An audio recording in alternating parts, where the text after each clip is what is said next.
अस्सलामु अलैकुम वरहमतुल्लाहि वबरकातुहू। तो आज ये आपकी 5वीं वीडियो है। आपने इससे पहले 4 वीडियो डेमो की देख ली है। 2 रीडिंग की थी, 2 इंग्लिश स्पोकन की। इंग्लिश स्पोकन तो ज़बरदस्त थी, उसमें मैंने काफ़ी मेहनत की। और आप लोग को अब कहाँ तक समझ में आया, नहीं भी आया तो असल में वो डेमो था। इसको कहाँ रखूँ, इधर ही रख देता हूँ। तो आप लोग जो हैं 4 वीडियो देख चुके, ये 5वीं वीडियो। तो इस 5वीं वीडियो में हम ग्रामर और मटेरियल्स, जो मेरा सबसे इम्पॉर्टेंट चीज़ है मटेरियल्स, वो देखेंगे। और ग्रामर, तो ग्रामर की आप कोई भी बुक उठा लो, लेकिन ग्रामर की जो इंग्लिश की बुक्स होती है, जो अमेरिकन स्कूल में पढ़ाई जाती है, या जो कैम्ब्रिज की जो ग्रामर की बुक है, ऑक्सफोर्ड की ग्रामर की बुक है, तो वो चूँकि जैसे कि बहुत सारे लोगों का मानना है कि ग्रामर जो होता है ना, मादरी ज़बान में पढ़े तो वही अच्छा होता है। ग्रामर जाहिर सी बात है, इस इंग्लिश स्पोकन में मैंने ज़्यादा ग्रामर के ऊपर ध्यान दिया भी नहीं है।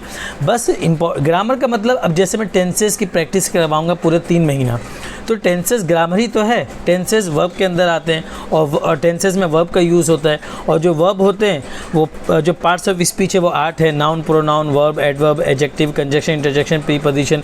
तो वो पूरा का पूरा ग्रामर ही है। तो जो इंपॉर्टेंट चीज़ है वो तो आएगी, उसमें तो कोई घबराने की और दिक्कत की बात है नहीं, ठीक है।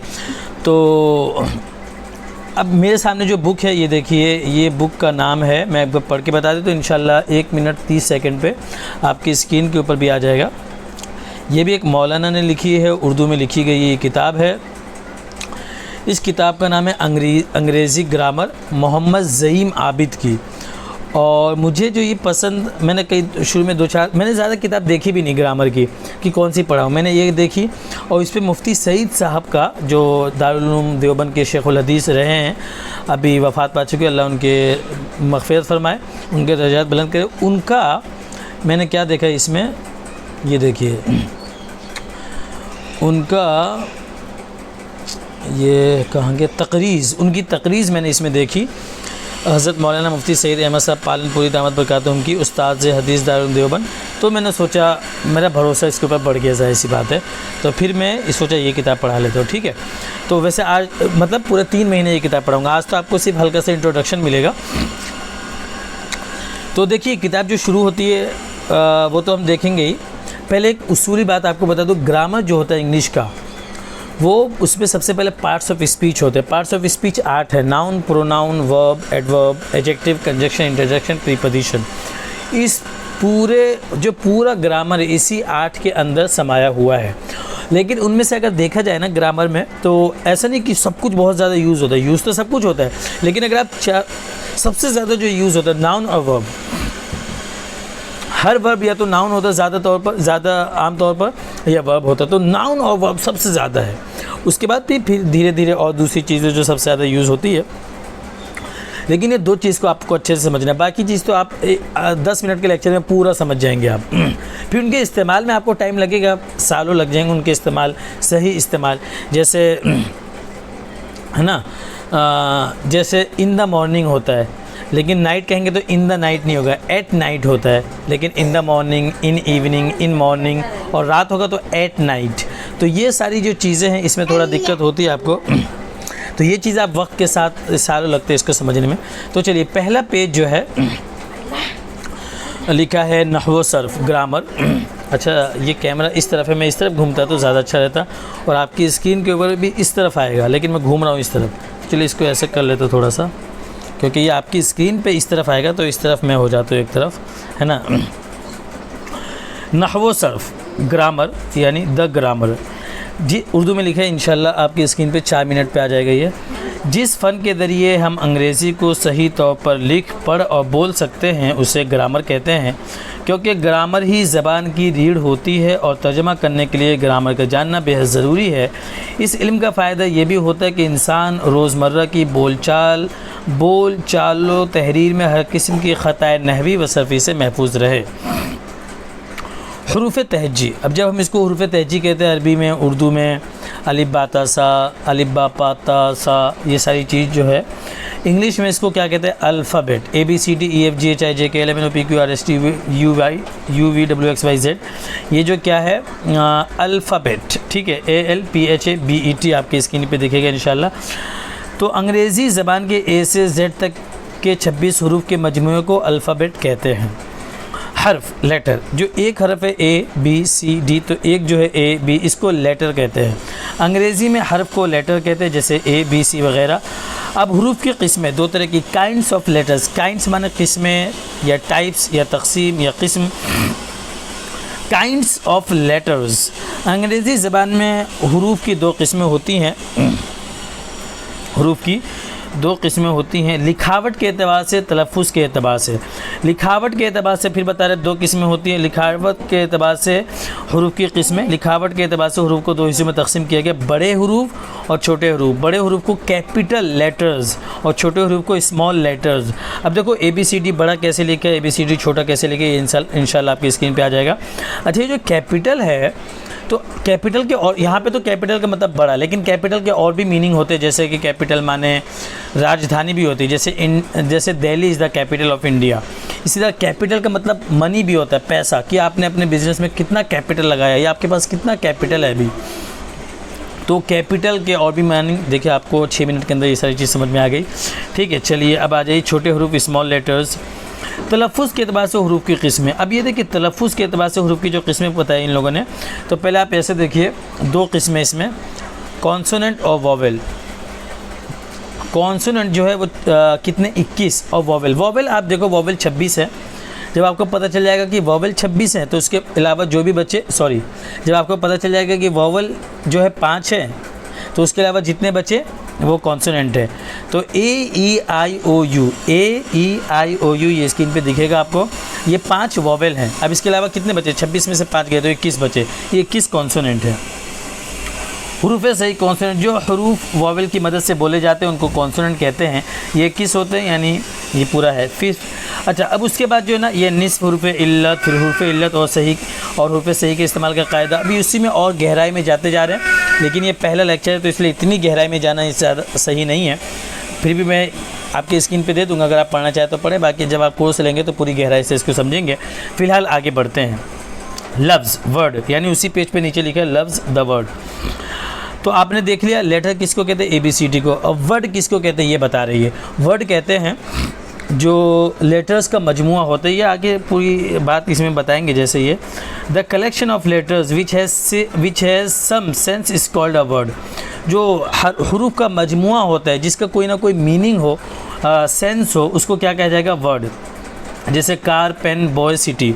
तो कार, C एक लेटर है, A एक लेटर है, R एक लेटर है, तीनों लेटर्स का मजमुआ कार बना। अब कार का एक मतलब होता है एक गाड़ी जिससे हम इधर उधर जाते हैं, तो कार जो है एक वर्ड हुआ। कार, पेन, बॉय, सिटी, ये सब के सब क्या है, एक वर्ड है। इन मिसालों में कार, कलम, लड़का, शहर वगैरह का एक मुतय्यन माना है, इसीलिए ये लफ्ज़ कहलाते हैं। जबकि PGN, अब PGN बस ऐसे ही बना दिए, तो ये एक मुहम्मल लफ्ज़ है। PGN का कोई माना नहीं, इसलिए ये लफ्ज़ नहीं हो सकता। इसलिए क्या नहीं हो सकता, ये लफ्ज़ नहीं हो सकता। अब हम कह सकते हैं कि लफ्ज़ हरूफ से मिलकर बनता है। लफ्ज़ का एक माना भी होता है, लफ्ज़ में हरूफ की एक तरतीब भी होती है, जिसे हम स्पेलिंग कहते हैं। हरूफ की तरतीब बदलने पर लफ्ज़ गलत हो जाता है, इसलिए लफ्ज़ लिखते वक्त स्पेलिंग का याद रखना बेहद ज़रूरी है। ठीक है, चलिए अब आ जाइए दूसरे पेज पर।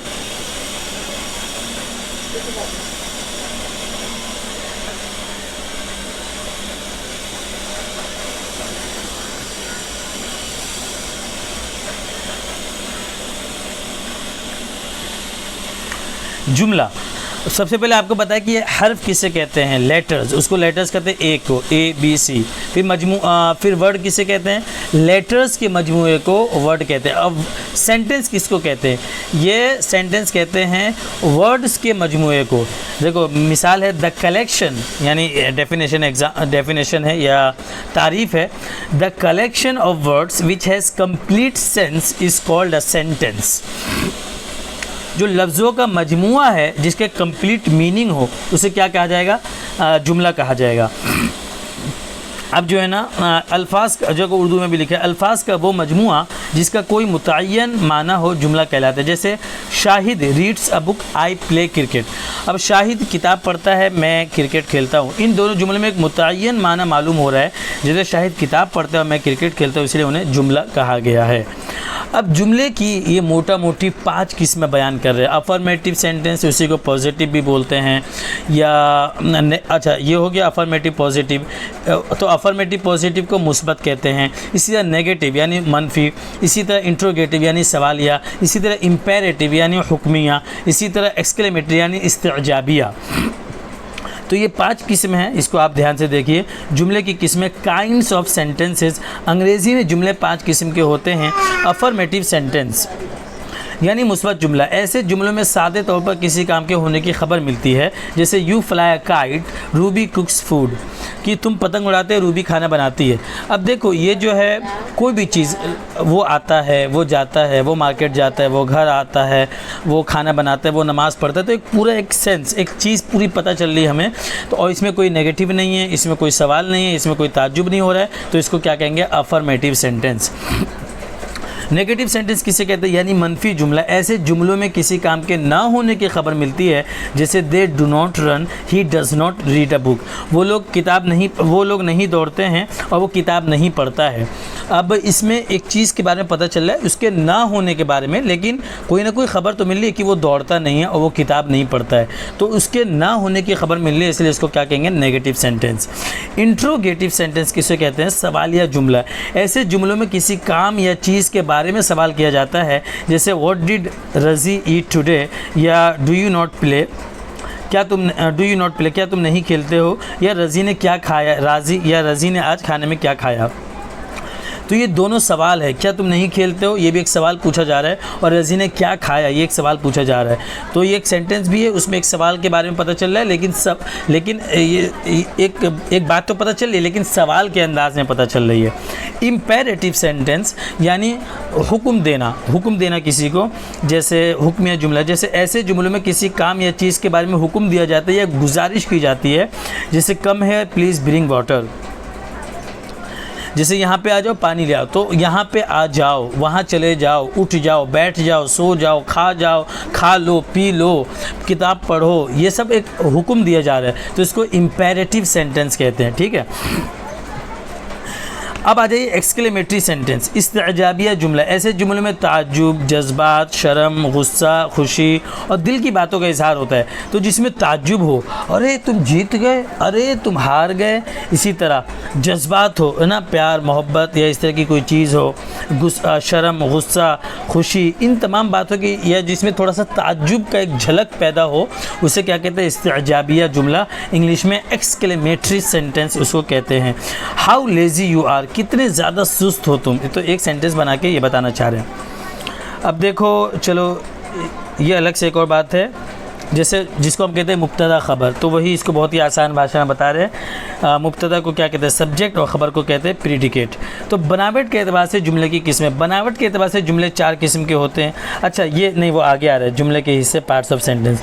ये बनावट के एतबार से जुमले की किस्में, तो सब्जेक्ट, तो अच्छा इसमें भी एक सिंपल सा सेंटेंस बना दिए, फिर उसके बाद उसकी गहराई में होता है ये कॉम्प्लेक्स यानी पेचीदा सेंटेंस, और ये जो है ना, और क्या नाम, अलग अलग नाम है, मिक्स्ड सेंटेंस, और फिर उसके बाद जो है इन कंपाउंड सेंटेंस, अलग अलग सेंटेंसेस है। तो उसकी गहराई में नहीं जाएंगे, जैसा कि डेमो में मैंने आपको बता दिया, क्योंकि एक की गहराई में जाएंगे, और जाहिर सी बात है पहला दिन है ग्रामर का आपका, तो इतना मुश्किल सही नहीं रहेगा। तो जब आप क्लास लेंगे तो ये पूरी डिटेल में आपको पता चलेगी। अभी सिर्फ ऊपर से आपको ये बताना चाह रहा हूँ मैं, कि ताकि आपको पता चल जाए कि आपको 3 महीने में कितना कुछ सीखने को मिलेगा।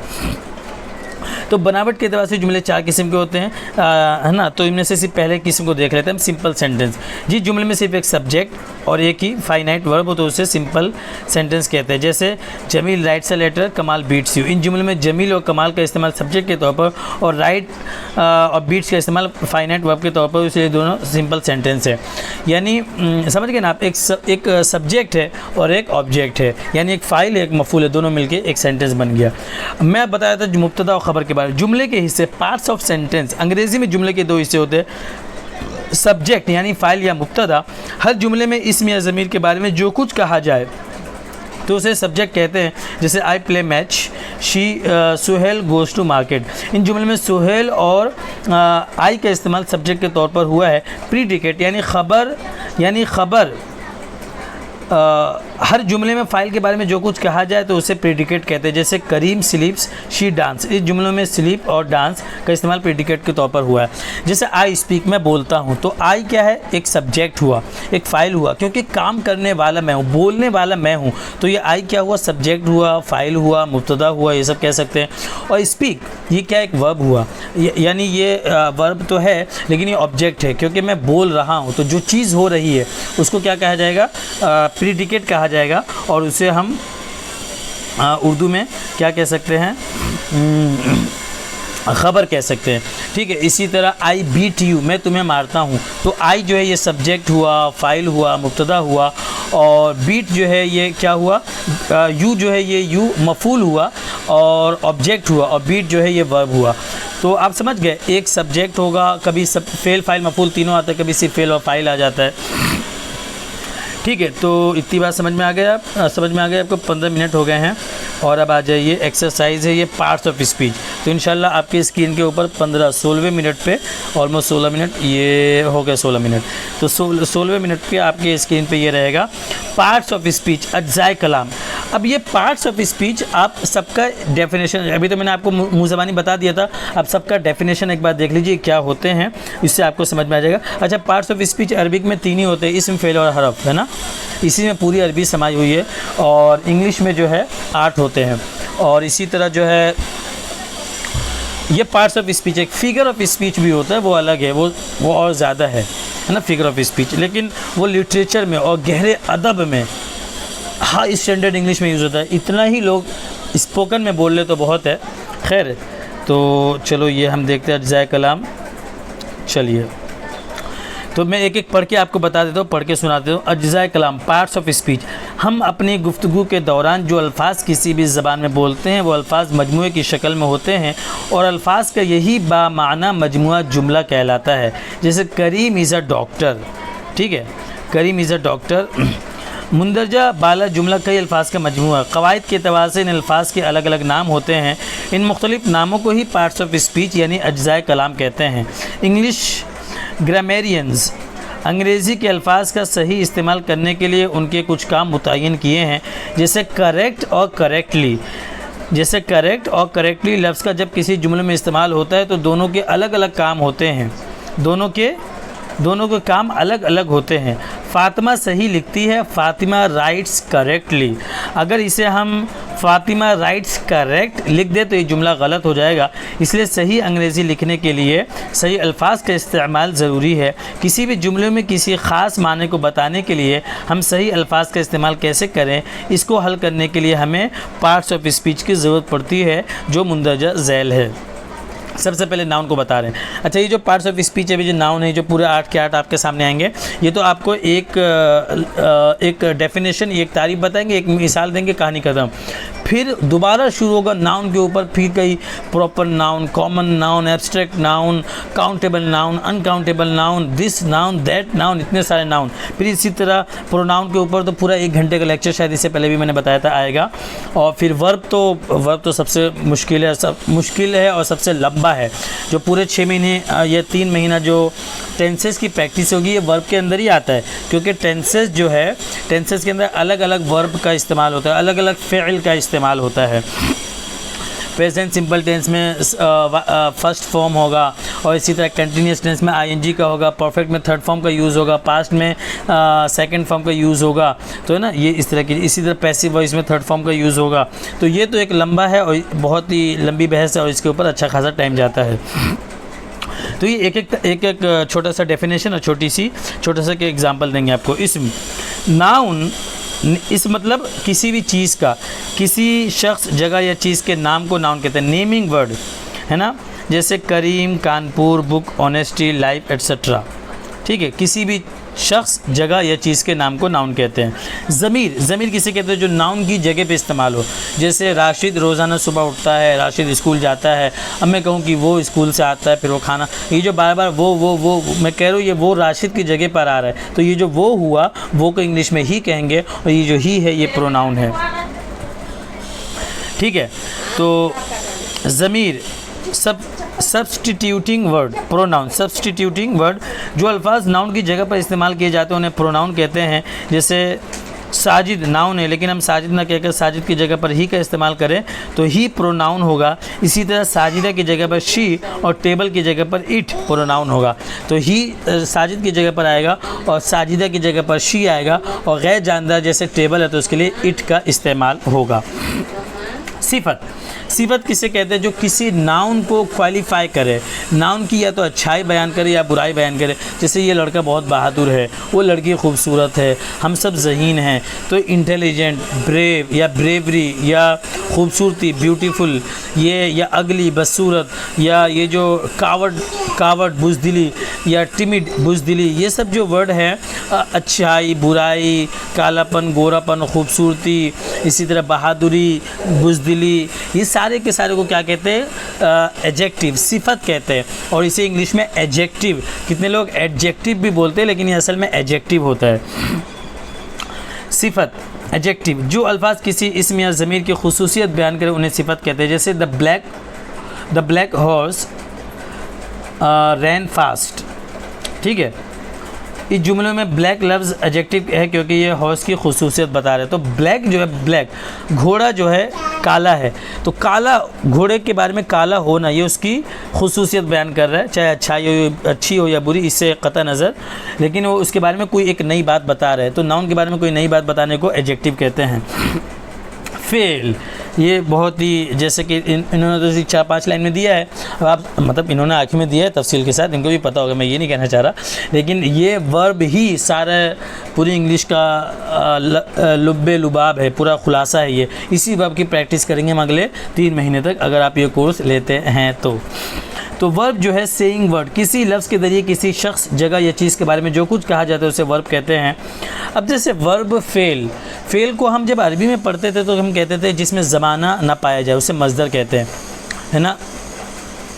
तो वर्ब किसे कहेंगे? जिसमें कोई हरकत, किसी चीज़ के कोई, जिसको एक्शन वर्ड आमतौर पे इन लोग कहते हैं, इंग्लिश में इसको क्या कहते हैं? एक्शन वर्ड, जिसमें कोई ना कोई चीज़ के होने का या ना होने के बारे में पता चले, ठीक है। तो जिस लफ्ज़ के देखिए किसी शख्स, जगह या चीज़ के बारे में जो कुछ कहा जाता है उसे वर्ब कहते हैं।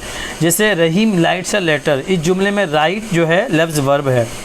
नोट हमेशा याद रखना चाहिए कि वर्ब जुमले का सबसे ज़्यादा ख़ास लफ्ज़ है, इसके गलत इस्तेमाल से माना बेमाना हो जाता है, इसलिए इसको आप अच्छी तरह समझें। मिसाल के तौर पर आप कहना चाहते हैं कि माई वाइफ लव्स मी, अगर इसकी जगह आपने ये कह दिया कि माई वाइफ लव्ड मी, तो बस आपके घर में झगड़ा हो सकता है। देख लिया आपने वर्ब का सही इस्तेमाल कितना ज़रूरी है। अब आपने देखा, आप अगर ये कहना चाह रहे माई वाइफ लव्स मी, मेरी बीवी मेरे से प्यार करती है, ठीक है। तो माई वाइफ लव्स मी, अभी जो my wife loves me present simple tense है, यानी एक प्रेजेंट सिंपल टेंस कैसे कैसे यूज़ होता है? आदत बताने के लिए, परमानेंट सिचुएशन के लिए, लाइक्स डिसलाइक के लिए, यूनिवर्सल फैक्ट्स के लिए। तो एक नॉर्मल सी बात है कि हमेशा करती, कहने का मतलब ये हुआ ऑलवेज, हमेशा करती है। लेकिन अगर आपने माई वाइफ लव्स मी की जगह माई वाइफ लव्ड मी लिख दिया या कर दिया या कह दिया, तो लव्ड जो है ये पास्ट सिंपल टेंस है, मतलब पास्ट माजी हो जाएगा कि मेरी बीवी मेरे से प्यार करती थी, तो ये माना गलत हो जाएगा और आपको जो है घर में आपके मसला हो सकता है। फेल मुतालिक एडवर्ब, अभी आपने एडजेक्टिव देखा था। एडजेक्टिव किसको कहते हैं? जो नाउन को क्वालिफाई करे। एडजेक्टिव किसको कहते हैं? जो नाउन को क्वालिफाई करे। एडवर्ब किससे कहते हैं? आप देखिए, इससे थोड़ा सा मिलता जुलता है। वो लफ्ज़ जो किसी फ़ेल, सिफत या दूसरे फ़ेल मुतालिक में कुछ बात जोड़ देता है उसे एडवर्ब कहते हैं। वो लफ्ज़ जो किसी फ़ेल, सिफत या दूसरे फ़ेल, यानी ये 3 चीज़ को क्वालिफाई करता है। पहला क्या है? फ़ेल, यानी एक भाषा में एक आसान लफ्ज़ में तो ये कह देंगे एडवर्ब उसे कहेंगे जो वर्ब को क्वालिफाई करता है। जैसे वो दौड़ता है लेकिन वो तेज़ दौड़ता है, तो अब ये दौड़ना, ये जो वर्ब है दौड़ना, रन, उसको बता रहे कि तेज़ दौड़ता है, तो अब वेरी लगा देंगे, तो ये वेरी जो है, या फास्ट लगा देंगे, फास्ट जो है ये एडवर्ब हो जाएगा, ठीक है। तो कहाँ गया? वो लफ्ज़ जो किसी फ़ेल, सिफत, कोई भी सिफत। अब जैसे वो खूबसूरत है लेकिन बहुत खूबसूरत है, तो ब्यूटीफुल, वेरी ब्यूटीफुल, अभी जो वेरी है ना ये एडवर्ब हो जाएगा। तो सिफत या दूसरे फ़ेल मुतालिक या कोई दूसरा फ़ेल मुतालिक है उसके बारे में, मिसाल हो सकता है ये लोग देंगे, उसके बारे में कोई बात जोड़ता है तो उसे एडवर्ब कहेंगे। जैसे फ्लावर इज़ वेरी ब्यूटीफुल, तो यहाँ पे वेरी, इस जुमले में वेरी का इस्तेमाल एडवर्ब के तौर पर हुआ है क्योंकि जुमले की सिफत ब्यूटीफुल की खुसूसियत बयान कर रहे हैं। खैर इन्होंने एक ही मिसाल देके छोड़ दी, तो मैं भी एक ही मिसाल पे छोड़ काम ख़त्म कर देता हूँ। यहाँ पे जब आप कोर्स लेंगे तो आपको तीनों मिसाल मिल जाएगी इंशाअल्लाह। हरफ जार पे आ जाइए। प्रीपोजिशन, इसको प्रीपोजिशन लेकिन पोजीशन नहीं बोलते, प्रीपोजिशन बोलते हैं। गवर्निंग वर्ड, ये देखिए क्या है, जो लफ्ज़ किसी इस्म या ज़मीर से पहले इस्तेमाल होकर उसका ताल्लुक़ किसी दूसरे इस्म या ज़मीर से ज़ाहिर करे तो उसे प्रीपोजिशन कहते हैं। जैसे the book is on the table, इस जुमले में ऑन लफ्ज़ प्रीपोजिशन है क्योंकि ये लफ्ज़ टेबल से पहले इस्तेमाल होकर उसका ताल्लुक़ बुक से ज़ाहिर कर रहा है। अभी जो प्रीपोजिशन है किसको कहते हैं, जैसे the book is on the table, तो ये जो ऑन है, ये ऑन जो है ये क्या है, प्रीपोजिशन है। ये बुक कहाँ पर है उसको बता रहे, पोजीशन बोलते हैं ना जगह, इसकी पोजीशन बताइए, high level, high position, high post, तो पोजीशन माने जगह, तो ये जगह को बता रहे हैं इसलिए उसको क्या कहेंगे, प्रीपोजिशन। हरफ अत्फ, इसका 3-4 नाम है, देखो, कंजंक्शन, कनेक्टिंग और लिंकर वर्ड। कनेक्टिंग भी कहते हैं, लिंकर वर्ड भी कहते हैं, कंजंक्शन भी कहते हैं। वो लफ्ज़ जो दो अल्फाज या जुमलों को आपस में मिलाता है, ठीक है, कंजंक्शन कहलाता है। जैसे इन जुमलों में कहाँ गया, Karim and Rahim are cousins, Karim and Rahim are cousins, तो करीम एंड रहीम, तो आर जो है बीच में ए आर ई आर मतलब है, सॉरी करीम एंड रहीम, तो ये जो एंड है, एंड करीम और रहीम को मिला रहे, इसलिए ये क्या, कंजंक्शन। और डू और डाई, डू और डाई एक मुहावरा भी है, करो या मर जाओ, यानी इतनी मेहनत करो, या तो आर या तो पार, डू और डाई, करो या मर जाओ। डू मतलब करो, डाई मतलब मर जाओ, या तो करो या मर जाओ, तो डू और डाई, तो और जो है ये दोनों को मिला रहे, डू और डाई दोनों को एक साथ मिला दिया इसने, तो और जो है ये क्या है। इन जुमलों में और एंड और एंड का इस्तेमाल कंजंक्शन के तौर पर, यानी एक और तो इंग्लिश वाला और एक और जो है उर्दू वाला। ये भी बहुत ही अजीब बात है, इंग्लिश वाला जो और है उसका मतलब या होता है, और उर्दू वाला जो और है उसका मतलब एंड होता है ना। तो ये बहुत ही कंफ्यूज हो जाता है कभी कभी, एंड और। हर्फ ताज्जुब, इंटरजेक्शन, इसको एक्सक्लेमेटरी वर्ड, वो अल्फाज जिनका इस्तेमाल दिल में एकदम उठने वाले ख़यालात, ख्वाहिशात और एहसासात को ज़ाहिर करने के लिए किया जाता है, उन्हें इंटरजेक्शन कहते हैं। जैसे hurrah, bravo, oh alas, hello etcetera. Hurrah, bravo, oh alas, अफसोस होता अलास, ओह ओह ओह, या हुर्रा या ब्रेवो, तो जो है उसको क्या कहते हैं, हर्फ ताज्जुब, इंटरजेक्शन। ठीक है, इतना हो गया। चलिए इसको पूरा कर देते हैं, आपकी स्क्रीन पे फिर लाना पड़ेगा 27 मिनट पे, मेरे को याद भी रहेगा कि नहीं। हाँ चलिए आगे। नोट, जब भी हम कोई नया अंग्रेज़ी का वर्ड याद करते हैं तो हमें उसका पार्ट्स ऑफ स्पीच भी मालूम होना चाहिए जो डिक्शनरी में देखा जा सकता है। वर्ड को उसके पार्ट्स ऑफ स्पीच के मुताबिक याद करना चाहिए। अंग्रेज़ी के कुछ अल्फाज ऐसे भी होते हैं जो एक से ज़्यादा तरह के काम कर सकते हैं। जैसे एक लफ्ज़ एक ही पार्ट्स ऑफ स्पीच हो ऐसा ज़रूरी नहीं। जैसे फास्ट को ही ले लें, my mother is on fast today. अच्छा, ये अब ये बोल रहे कि जो भी हम अंग्रेज़ी का लफ्ज़ याद करें हमें ये भी पता होना चाहिए कि ये नाउन है कि वर्ब है कि एडवर्ब है, इंटरजेक्शन है, प्रीपोजिशन है, कंजंक्शन है, क्या है। अब ये कह रहे देखो ऐसा नहीं कि एक वर्ड एक ही पार्ट्स ऑफ स्पीच हो, अलग अलग भी हो सकते हैं। जैसे देखो my mother is on fast today, मेरी माँ आज रोज़े से है, तो my mother is on fast today, fast माने यहाँ पे रोज़ा है। आई फास्ट ऑन ट्यूसडे, है ना, और आई फास्ट ऑन ट्यूसडे और रन फास्ट। तो यहाँ पे जो फास्ट है पहले वाला, my mother is on fast today, ये फास्ट माने रोज़ा है, लेकिन ये फास्ट माना ये नाउन है। और दूसरा जो है आई फास्ट ऑन ट्यूसडे, ये फास्ट माने भी रोज़ा है, लेकिन ये फास्ट माने रोज़ा रखना, ये वर्ब है। और जो तीसरा है रन फास्ट, ये फास्ट माने तेज़ दौड़ने वाला फास्ट। तो देखा एक ही वर्ड है लेकिन वो वर्ड का एक तो अलग अलग पार्ट्स ऑफ स्पीच हो गया, अलग अलग माना हो गया। अच्छा, ये आगे बता भी रहे, पहले जुमले में फर्स्ट नाउन है, दूसरे में वर्ब और तीसरे में एडवर्ब है। अच्छा, मैंने आपको माना बताया, इन्होंने माना के ऊपर ध्यान नहीं दिया बल्कि पार्ट्स ऑफ स्पीच के ऊपर ज़्यादा फोकस कर रहे हैं। तो तीसरा जो वर्ड है फर्स्ट, ये एडवर्ब है। ऐसा अंग्रेज़ी के सभी अल्फाज के साथ नहीं होता। डिक्शनरी में हर लफ्ज़ का parts of speech parts of speech दिया रहता है। अल्फाज का जुमले में इस्तेमाल डिक्शनरी में दिए गए पार्ट्स ऑफ स्पीच के मुताबिक ही करें।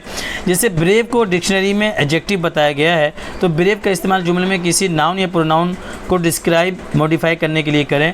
जैसे Zaid is a brave boy, यहाँ पे ब्रेव नाउन बॉय को मॉडिफाई कर रहा है, इसलिए अगर आप अल्फाज का इस्तेमाल डिक्शनरी में बताए गए पार्ट्स ऑफ स्पीच के मुताबिक करेंगे तो आपका जुमला एकदम सही होगा। समझ गए आप। अब देखिए ये एक पोयम है यानी नज़म। Noun is the name of anything, as school or garden, road or swing. Instead of nouns, the pronouns stand. Her head, his face, my arm, your hand. Adjectives tell the kinds of noun as great, small, pretty or brown. Verbs tell of something being done as to read, write, sing or run. How things are done, the adverbs tell as slowly, quickly, ill or well. Conjunctions join the words together as man and woman, wind and weather. अभी ये अगर मैं इसको explain करूँ अभी तो कम से कम 10-15 minute चल जाएंगे, इसलिए इसको रहने देते हैं। मतलब हर एक का ट्रांसलेट करूँ अगर तो, क्योंकि पहला वीडियो है आपका ग्रामर का और जो है डेमो है, तो इसको बस आप इतना देख लीजिए किस तरह से ये पोएम है। थोड़ा सा अच्छा लिखा है, जिन्होंने भी लिखा है पता नहीं किताब वाले ने लिखा है या कहीं और से इन्होंने इस्तेमाल किया है। खैर अब देखिए इतना हो गया। अब ये देखिए आपको दिख रहा होगा, मैं इंशाल्लाह आपकी 31 मिनट पे 31 मिनट पे आपकी स्क्रीन पे डाल दूंगा। अब ये पढ़ेंगे नहीं क्योंकि इसको इतना ही रहने देते हैं, क्योंकि अब देखें नाउन कितना, name of person, name of place, name of thing, name of action, name of quality, name of situation, name of group, name of animal, name of birds, name of mountains, name of seas, name of rivers, name of train, name of books, name of days, name of months, name of minerals. इसे मालूम करने का तरीका अब ये बहुत गहराई से एक तरीका बता रहे, इसको भी छोड़ते हैं क्योंकि वहाँ भी एक ही वीडियो में कितना कुछ सीखेंगे हम। तो 1 मिनट रुक जाइए। हाँ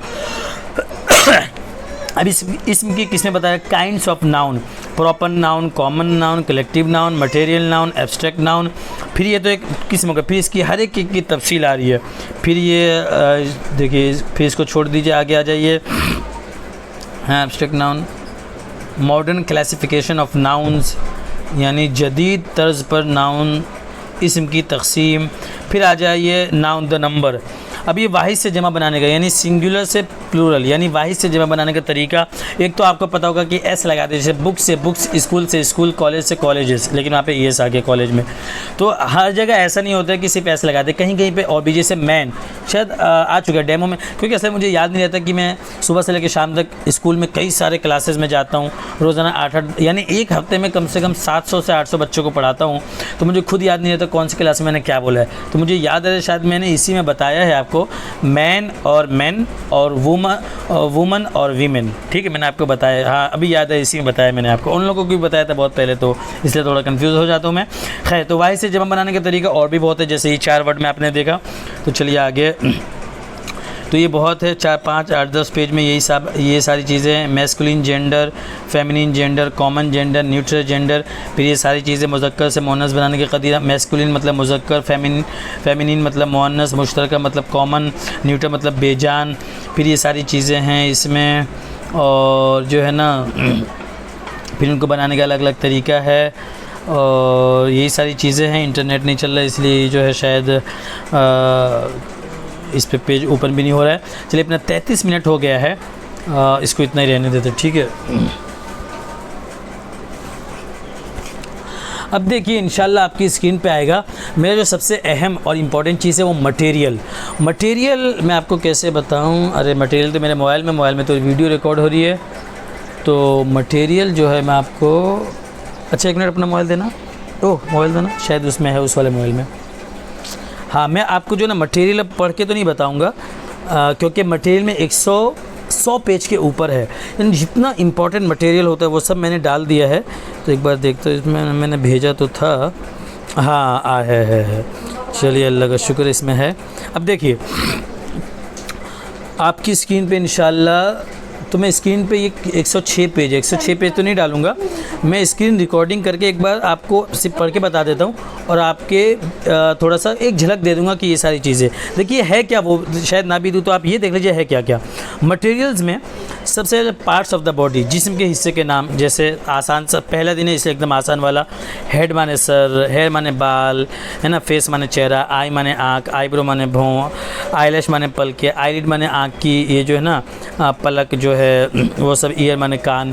तो ये ऐसे 100 पार्ट्स ऑफ द बॉडी। ये आपको इंग्लिश 3 मंथ्स का इंग्लिश स्पोकन कोर्स रहेगा, पूरा 100 मिलेंगे। फिर ये पहले दिन 25, फिर 25, 4 दिन में ये पूरा हुआ।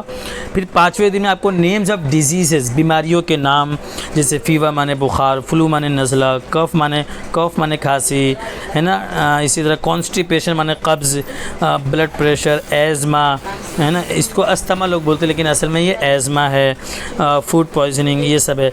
6ठे दिन में भी वही है, ठीक है, ये 50 है शायद, नहीं 7वें दिन में भी वही, नहीं हाँ 7वें दिन में ड्रेसेस के नाम, इसमें से कुछ तो आपको जैसे shirt, T shirt, pyjama, kurta, jeans तो आसान है, कोट ये सब भी आसान, blazer, hoodie, tie, skirt, sock माने मोज़ा, है ना, साड़ी, तो ये सब तो आसान है। 8वां दिन। 9वां दिन में आपका क्या रहेगा, कॉमन रिलेशन नेम, जैसे फादर माने अब्बा, मदर माने अम्मी, ग्रैंडफादर, इसे फियोंसी माने जिससे रिश्ता लगा है उसको क्या कहते हैं, फियोंसी, यानी रिश्ता लग गया, अंगूठी पहना दी उसको फियोंसी बोलते हैं। नेफ्यू माने भतीजा, भांजा, नीस माने भतीजी, भांजी, तो एल्डर, इसी तरह ना यंग, इसे ट्विन ब्रदर यानी जुड़वा भाई। स्टेप का माने स्टेप डॉटर, स्टेप ब्रदर, सौतेला भाई, सौतेली बेटी, तो स्टेप आता है। 10वें दिन में स्पाउस, वही है रिलेशंस के नाम है, जैसे मदर इन लॉ यानी सास, फादर इन लॉ जैसे ससुर तो इसमें स्पाउस या बेटर हाफ, जैसे एक तो होता है बीवी, एक होता है हस्बैंड, लेकिन दोनों में से कोई भी एक पार्टनर को बोलना तो स्पाउस बोलते हैं, बेटर हाफ बोलते हैं। ये बहुत ही इंग्लिश का ये वाला टर्म बहुत अच्छा लगा मुझे कि बेटर हाफ यानी आधा बेहतर, तो दोनों मिलके पूरे हो जाते हैं तो फुल बेटर फुल, है ना। तो हाफ को क्या बोलते हैं, बेटर हाफ, यानी एक को या तो शौहर होगा या बीवी, तो दोनों को क्या बोलेंगे, दोनों में से किसी एक को बेटर हाफ। तो ये भी बहुत अच्छा है। और ये इसमें बहुत अभी 11वां दिन, 12वां दिन में देखो स्पेशल, ये अच्छा वही है। 13वें दिन में देखो क्या है, रिलेशन के नाम ही है। 14वें दिन में क्या है, घरेलू आइटम्स, पिलो माने तकिया, ब्लैंकेट माने कंबल, मैट्रेस माने गद्दा, ठीक है 14वें दिन। 15वें दिन में देखो किचन के आइटम्स, उसके नाम है ना, जैसे मिक्सर हो गया, टोस्टर हो गया, और बहुत सारी चीज़ें, है ना, ग्रेटर हो गया, कद्दूकश जो कद्दू छीलते हैं, रोलिंग पिन यानी बेलन को रोलिंग पिन बोलते हैं। 16वें दिन में बाथरूम आइटम्स यानी साबुन के लिए वो सब हो गया। 17वें दिन में इधर उधर की चीज़ें हैं, वो भी घरेलू चीज़ें। 18वें दिन में कॉमन ज्वेलरी नेम्स, जो जेवरात होते हैं उसके नाम हैं। 19वें दिन में क्या है, म्यूज़िकल इंस्ट्रूमेंट, वो थोड़े बहुत पियानो, गिटार, है ना, ड्रम, फ्लूट।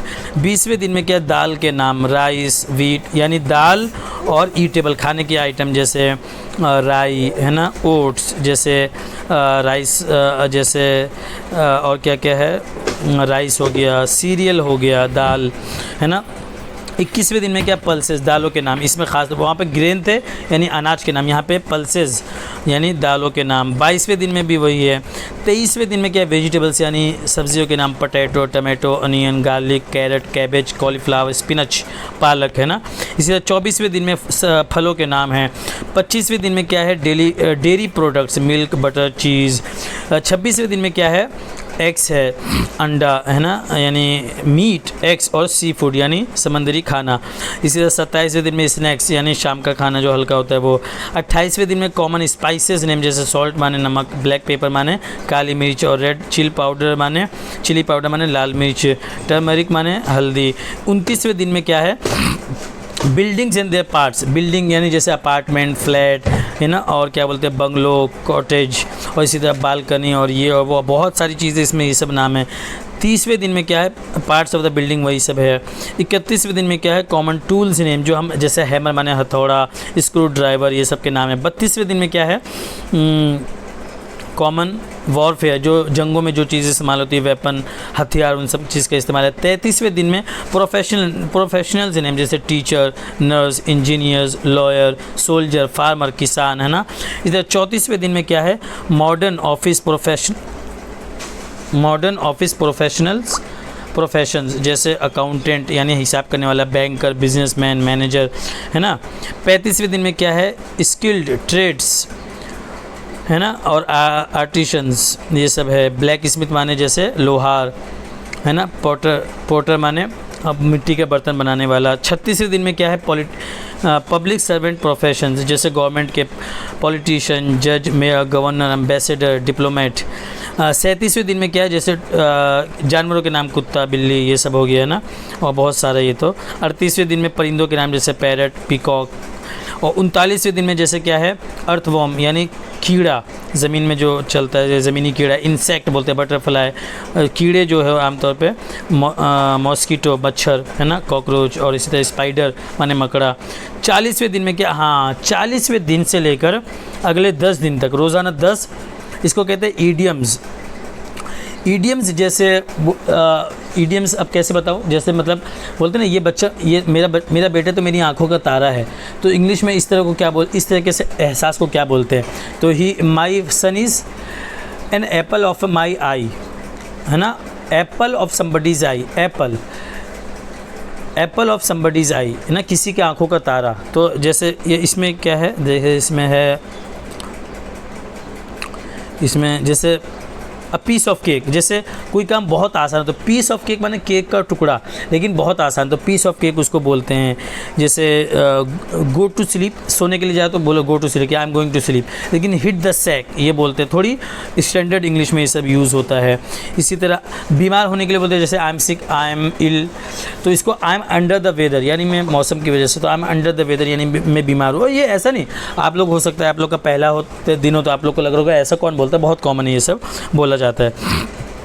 इसमें से कोई सेंसिबल चीज़ भी लगती है, जैसे मुश्किल हालत का सामना करना, तो बाइट द बुलेट, बाइट माने चबाना और काटना और खाना, तो बुलेट माने, है ना, गोली होती है, तो बाइट द बुलेट, तो गोली को चबाओ, मतलब जैसे हम बोलते चना चबाना, ये काम कोई चने चबाने जैसा है, यानी लोहे के चने चबाना, ऐसे शायद कहावत है। तो मुश्किल काम के बाइट द बुलेट, तो इसमें बहुत यानी सेंसिबल सेंटेंसेस भी है।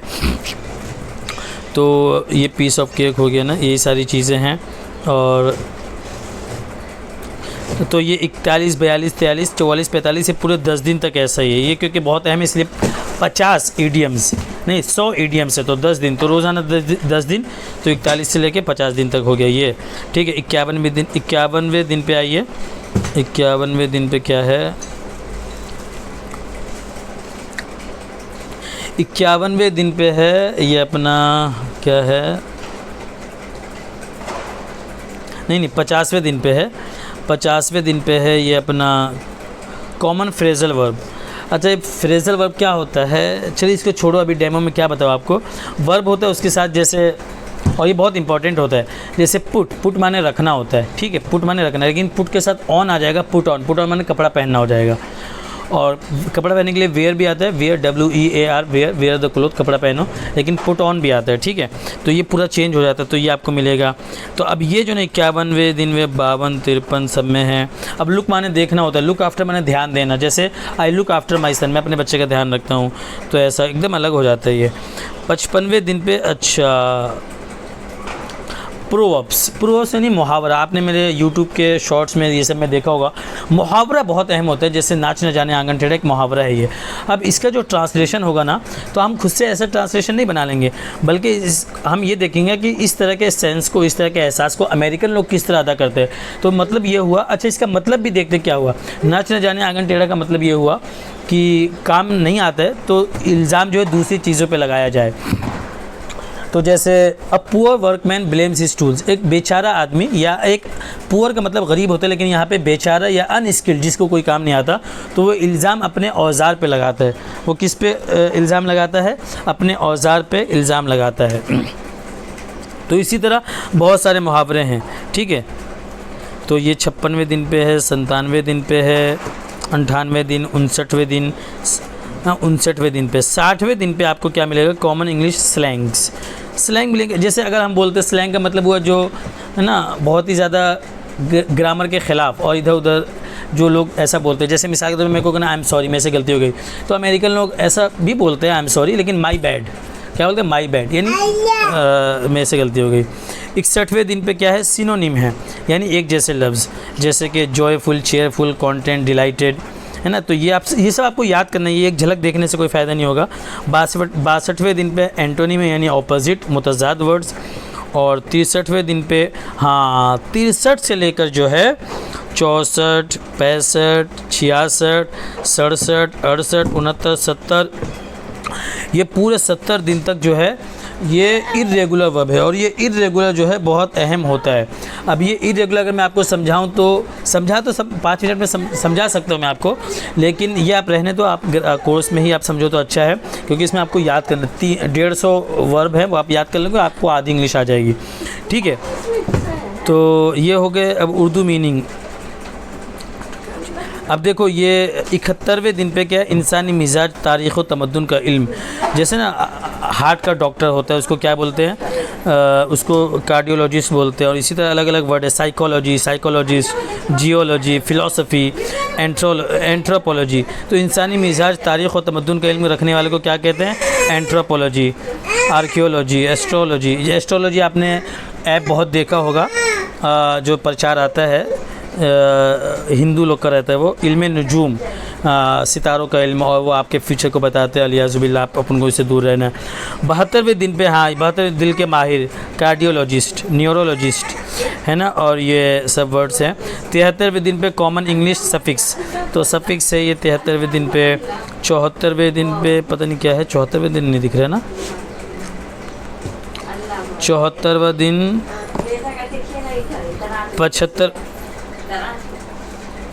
75वें दिन पे जो है आप कॉमन होमोफोन्स है। 76वें दिन पे भी है, काम की चीज़ है, तो ये रहने देते हैं। 46 मिनट हो गया है। 69वां दिन है, फिर 79 दिन है, 79वां दिन है, फिर ये 80 वाला दिन है, ठीक है। और फिर हाँ अच्छा, ये 80 हो गया, 2 इसमें और ऐड करना, 81 और 82। उसमें इंग्लिश, अमेरिकन इंग्लिश और ब्रिटिश इंग्लिश में क्या फ़र्क है, उसके फ़र्क को बताया जाएगा। तो 47 मिनट हो गया, ऑलमोस्ट पौना घंटा हो गया है। ये आपका ग्रामर का और ये अपना क्या कहे इसको, मटेरियल्स का आखिरी था। अब इसके बाद आप ये डेमो देख चुके हैं। अब आपको अगर ये डेमो पसंद आए तो आप मुझे मैसेज करना, सर मुझे डेमो पसंद आया, अब मैं कोर्स लेना चाहता हूँ।